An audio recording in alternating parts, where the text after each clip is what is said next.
Bé, ara a partir d'aquí el que continuarem fent és calcular l'import, que això només és ficar l'igual i fer aquesta menys el descompte i podem arrossegar cap a baix. Aquesta part no ha de tenir cap dificultat i aquesta d'aquí que seria la suma dels imports de tant, que tampoc hauria de tenir cap problema. On podem tornar a tenir un altre problema és amb el transport, perquè només ens ha de sortir un cost de 6 euros si l'import d'aquest és inferior a 100 i si és major ens ha de sortir la paraula gratuït.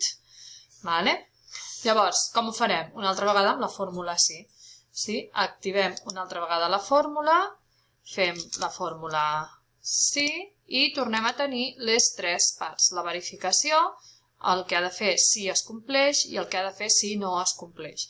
En aquest cas la verificació és que en aquesta cel·la, que és la E16, sigui major que 100 euros.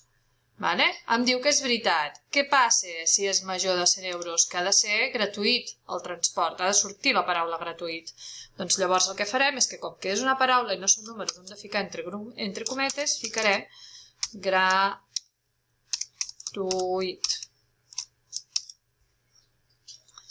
I si no, què ha de posar? Doncs 6 euros, un 6. Si la E16 és més gran que 100, posa gratuït. I si no és més gran que 100, posa un 6. I fem d'acord. En aquest cas ens surt gratuït. Si voleu comprovar si això ho heu fet bé o no ho heu fet bé, podeu fer una petita modificació després de fer-la, que és ficar aquí un import, jo què sé, de 50 euros. I veieu que em surt el 6 a sota? Ara ho desfaig perquè es quedi amb el càlcul real i ja estaria.